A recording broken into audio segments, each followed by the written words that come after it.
Good afternoon, sir. We are Group 7 and we are going to present the topic Malaysian Cooperation with Philippines, a case study of Sulu instruction into Sabah.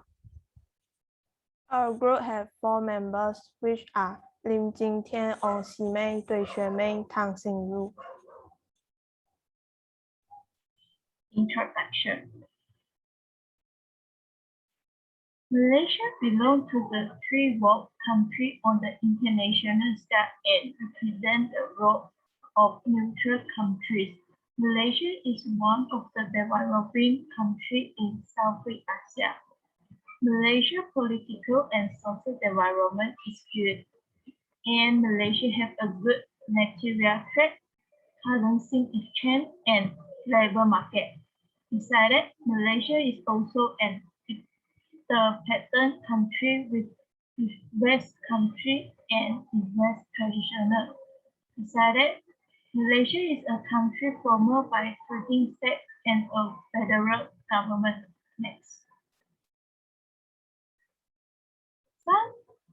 Some continents in Malaysia, such as Kedah, Paris, Kelantan, Sabah, are very close to neighboring countries such as Thailand, Indonesia, so the two countries can share land borders. However, protecting the security of this border is very important. That's because border security is equivalent to protecting the sovereignty and peace of a country. In addition, Malaysia will establish and maintain good diplomatic relations with the neighboring countries and Southeast Asia countries. That is because maintaining good diplomatic relations with another country can protect border security and avoid unnecessary conflict with another country. Next.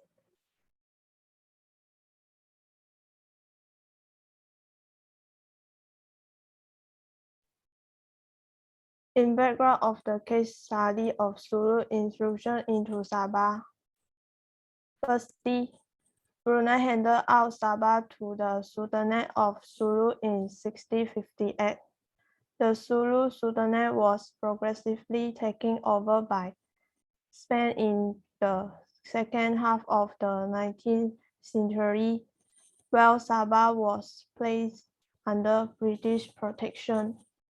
On February 12, 2013, Amruddin Kilam, the younger brother of Sulu Sultan Jamalul Kiram III, and 100 people with weapons into the Sabah Sodi from the south and entered the Sabah Sodi with the local police in Lahad Dato. Kira III stated their objective was to assume the unresolved territorial claim of the Philippines to eastern Sabah. Malaysian security force surrounding the village of Tandu in Lahad Dato, where the group had gathering, and after several weeks of negotiation of deadline of the intruder to withdraw, especially after the killing of Malaysian police members, launched a major operation to flush out the militants. The key issue is described on the current development of the relationship between Malaysia and Philippines, the case study of Sulu intrusion into Sabah. The relationship between Malaysia and the Philippines has evolved, and there are frequent conflicts. However, after years of mediation meetings and negotiations between Malaysia and the Philippines, the leader of the two countries finally announced the normalization of relations between the two countries. Malaysia and the Philippines has built good diplomatic relations. Not only that, but the two countries are also conducting close cooperation in many fields, such as culture exchange, trade cooperation, and protection of the Sulu Sea. Next. Malaysia and the Philippines are important trading partners because the Philippines is Malaysia's 7th largest exporter and 8th largest importer. And for the Philippines, Malaysia is the 2nd largest importer among ASEAN countries. When the Philippines need help, Malaysia will provide timely assistance. For example, in 2013, Philippines auctioned an earthquake in Bohol Islands. Malaysian government donated 100,000 ringgit to help the Philippines. Although Malaysia and the Philippines have still good diplomatic relations and have a lot of close cooperation, but there are still many disputes between the two countries. Next. Since 1963, the Philippines has continually come East Borneo, now is Sabah, territory from Malaysia. Trade during frequent conflict between the two countries because the area was one part of the Sulu Sultanate, now is the Philippines, but for some reason, Sabah later became one of the territories of Malaysia. Therefore, the Philippines government and people of Sulu Sultanate does not recognize this territory as Malaysian territories. That caused two countries have been fighting for the territory over the years, leading to the suspension of diplomatic relations between the two countries many times. Examples of dispute between Malaysia and the Philippines are the Sabah dispute come against the Bradley Island, the Sabah attempt, and the Borneo conflict. This dispute threatened Malaysia's sovereignty and caused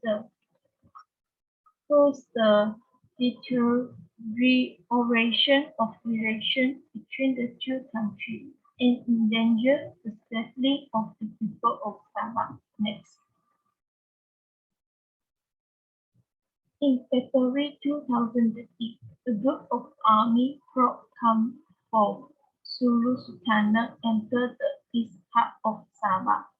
From the south, the Lebanese territory from Malaysia, leading to an army conflict with Malaysia's security force. During the sector-led 18 people have died, 20 was injured, and thousands of people in Sabah affected. In addition, under the leadership of Ferdinand Marcos, the 10th President of the Philippines, the Philippine government planned to destabilize Sabah post an operation called Operation Merdeka in 1967. Although the plan was terminated in 1968, this group continued this land to many attempts by Filipino militants in Sabah over the years. This is because at times some Filipino politicians seem to support those militants who attacked Malaysia. Due to frequent threats and attacks on Sabah by Filipino militants, the Royal Malaysian Police and the Deputy Prime Minister proposal in 2016 to ban further trade between Malaysia and the Philippines. However, the ban was opposed by Malaysian opposition party and the Philippines resistance, but the implementation of the ban has also gotten more welcome by Sabah resistance and politicians. Next. After Martin authorities jointly strengthened the protection of border security and stressed monitoring and enforcement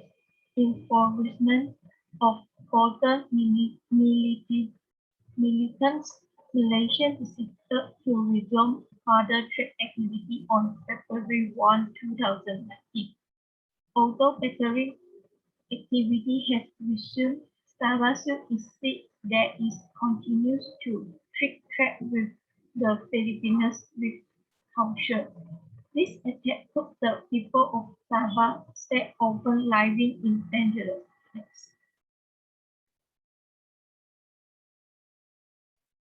Next, there are four current problems being faced by the Malaysian government.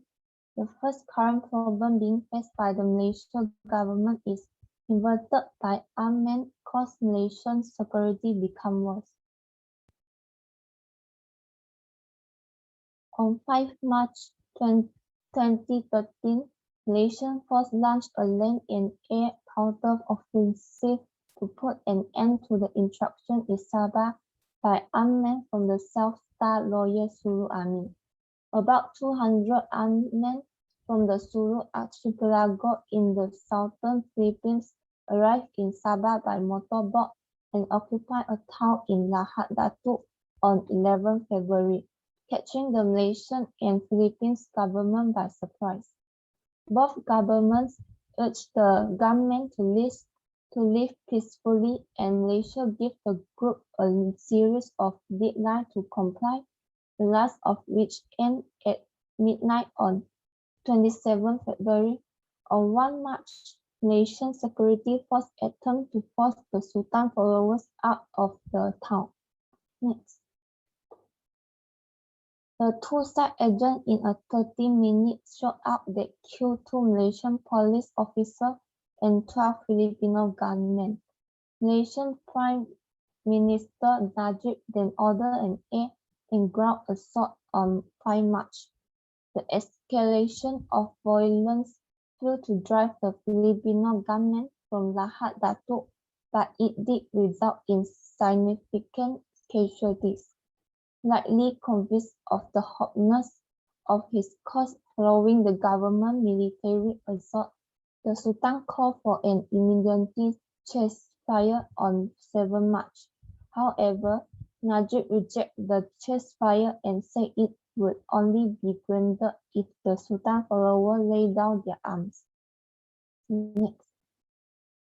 The second current problem being faced by the Malaysian government is to pay nominal sanction money to the Sulu Sultan. The Sulu Sultan sought to support his contention by asserting that the rent paid by Malaysia embassy in Manila to him was in recognition of his sovereignty over Sabah. On 2 March, President Aquino had urged the armed followers of the Sultan who had entered Lahad Datu in Sabah to surrender without condition to prevent further loss of life. Next.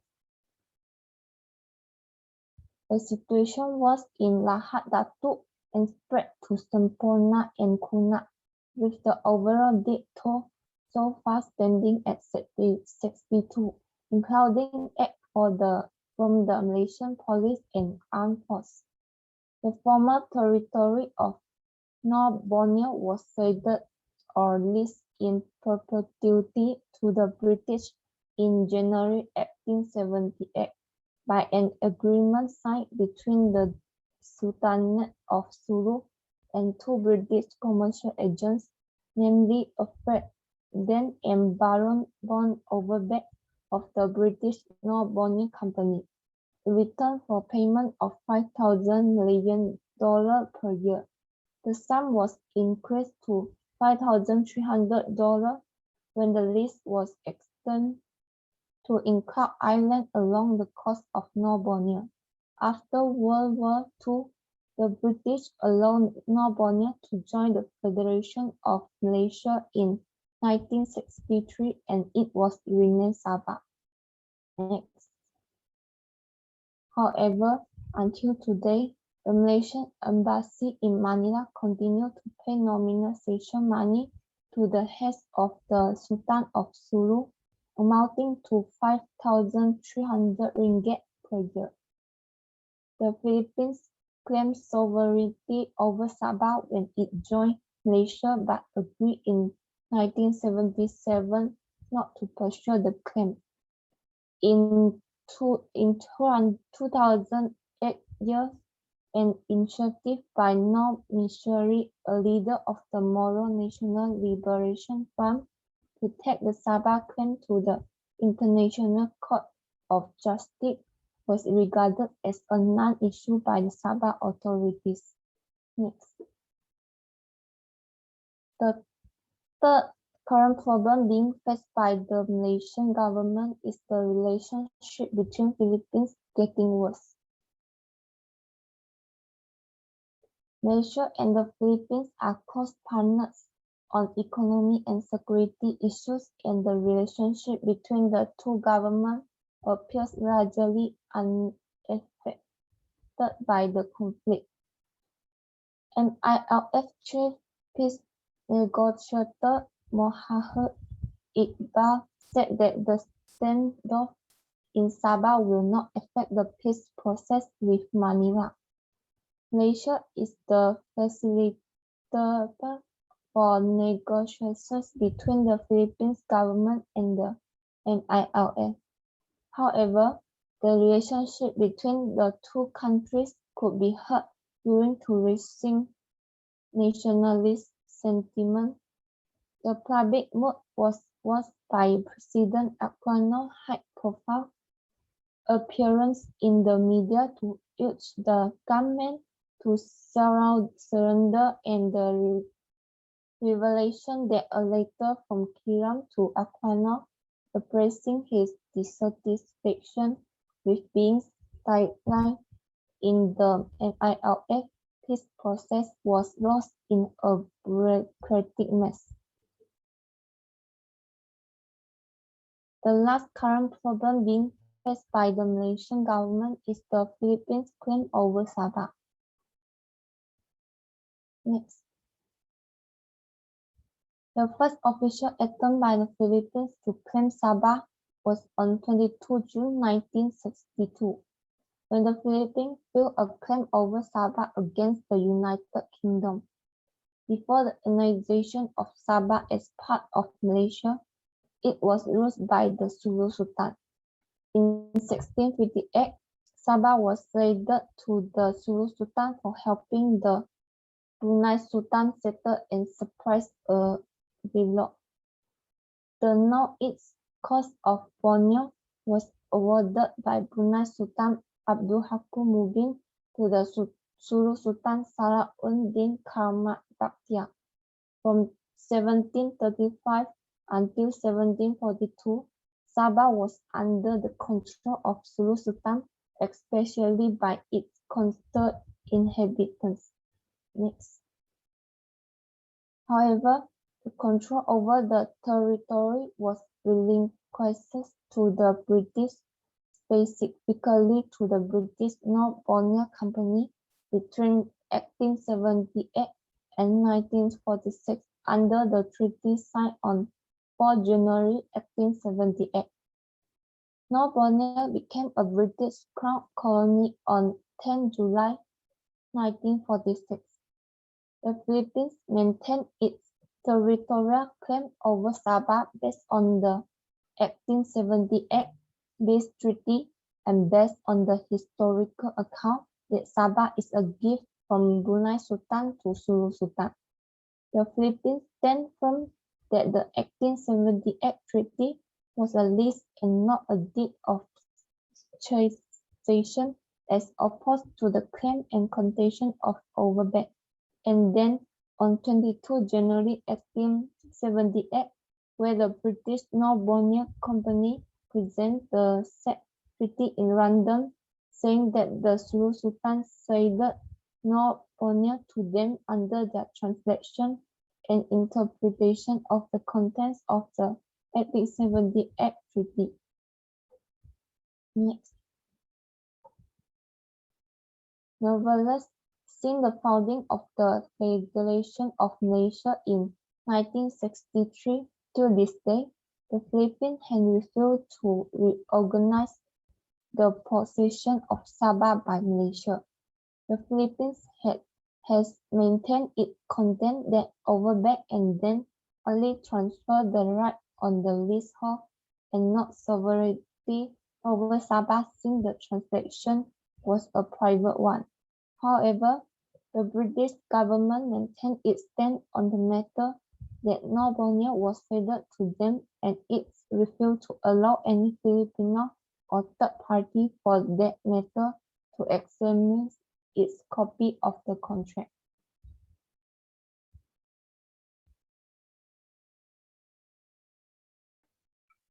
Recommendation. There are three aspects from my recommendation. From political aspect, firstly, carry out settlement through International Court of Justice. Secondly, strengthening defense capability. And thirdly, share intelligence. And fourthly, adhere to the concept of Zofan. Next. From economic aspect, first is competition between major commodity producers. Secondly, avoid dependence on developed countries. From social aspect, is avoid the influx of illegal immigrants and should not touch on sensitive issues. In conclusion, the Philippines and Malaysia have long-standing cultural and political relations. In addition, the two countries are both founding members of the Association of Southern Asian Nations and are significant business partners to each other. The two countries have also established diplomatic relations. However, the two countries clashed over the Sabah issue in Malaysia, resulting in frequent suspension of diplomatic relations between the two countries. After some reason, Sabah became one of the territories of Malaysia. This result dissatisfied the descendants of the Sulu dynasty and some Filipino politicians and led them to use extreme methods of retake Sabah from Malaysia. For example, an armed force claiming to have descended of the Sulu Sultanate entered the eastern part of Sabah from the southern Philippines to claim territory and caused a 41 days Lahat-Dato conflict. If the relationship between the Philippines and Malaysia continues to deteriorate, people of the two countries will be most affected in the end. That is all for today's presentation. Thank you.